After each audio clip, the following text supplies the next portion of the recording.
रानी दुर्गावती की 501वीं जन्म दिवस के अवसर पर सभी को शुभकामनाएं।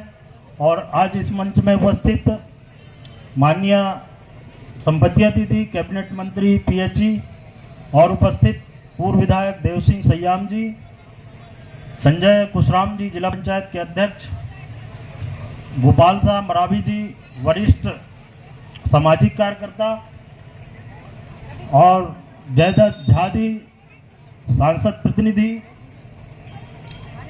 और समस्त सगाजन समाज के सभी उपस्थित मातृशक्ति पितृशक्ति सभी को मेरी ओर से सेवा जोहार। आज और समाज और अपना एक परिवार समझकर उसको प्रथम दृष्टया जो भी संस्कृति परंपरा रीति रिवाज और जो इतने इतिहास जो देखे जा रहे हैं और जिसकी जन्म जयंती में आज हम उपस्थित हुए हैं, तो मुझे लगता है पूरे देश में सभी को इतिहास पता है।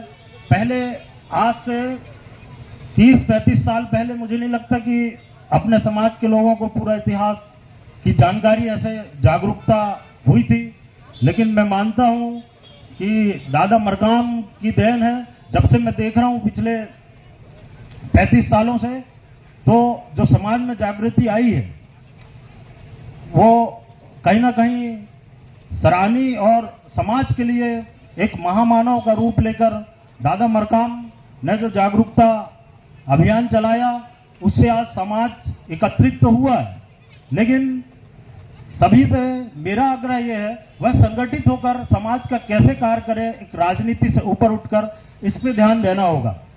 क्योंकि हमें यही मंडला में देखने को आ रहा है कि जैसे इतिहास को परिवर्तन करने का प्रयास हो रहा है, तो उसको जबकि यहाँ मेंबर से लेकर मंत्री तक सभी गौण समाज से ही आते हैं, तो मैं आग्रह करूंगा और जो मंच में ही सभी बैठे हुए हैं, ये परिवर्तन ना होने दिया जाए। ये क्यों होगा और किस कारण से होगा, अगर उसको ये डिफाइन करते हैं एक समाज के बीच में रखें तो मान्य हो। क्योंकि रानी दुर्गावती की जहाँ स्टेच्यू लगी हुई है, तो रानी दुर्गावती पार्क ही हो। ये कोई ये रेवांचल पार्क क्या हो गया? मतलब रानी दुर्गावती ऐसा तो नहीं होना चाहिए।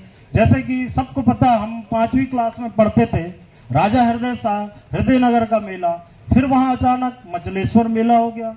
तो ये क्या है? ऐसा चेंज होगा तो मुझे लगता है कि हमारा इतिहास ही खत्म हो जाएगा। जैसे 18 सितंबर बलिदान दिवस पहला किसने मनाया? शायद किसी को नहीं पता होगा।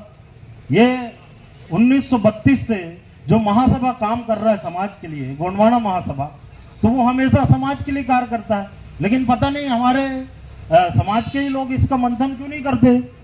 जब हम लोग कोई काम करते राजनीति से ज्यादा, मैं भी एक गोंडवाना गणतंत्र पार्टी का प्रदेश अध्यक्ष हूँ और यहाँ पे अगर राजनीति कर रहा हूँ तो भी हम समाज का 90% काम तो समाज के लिए करते हैं, राजनीति छोड़ के। तो ये सबको थोड़ा सा राजनीति से उठकर सोचना पड़ेगा, तभी समाज का विकास है। जैसे आज 5 दिवसीय जो भाषा के लिए संपत्ति दीदी ने एक सराहनीय कार्य किया था कि राज्यसभा सांसद थी तो भाषा के लिए राज्यसभा में अपनी बात रखी थी। लेकिन पूरे देश में 47 सांसद हैं और ये केंद्र सरकार से ही होगा। कानून तो विधानसभा और लोकसभा में बनते हैं, तो उनकी भी जिम्मेदारी है जिस समाज का प्रतिनिधित्व करते हैं। तो ये सब जो भी हो रहा है उसका अध्ययन करें और हमारा इतिहास संस्कृति परंपरा इसको बनाए रखने का प्रयास करें। इसको इतिहास को खत्म ना किया जाना चाहिए, चाहे आप किसी भी राजनीतिक पार्टी में हो। ये मेरा आग्रह है। धन्यवाद। सभी को मेरी ओर से हार्दिक शुभकामनाएं।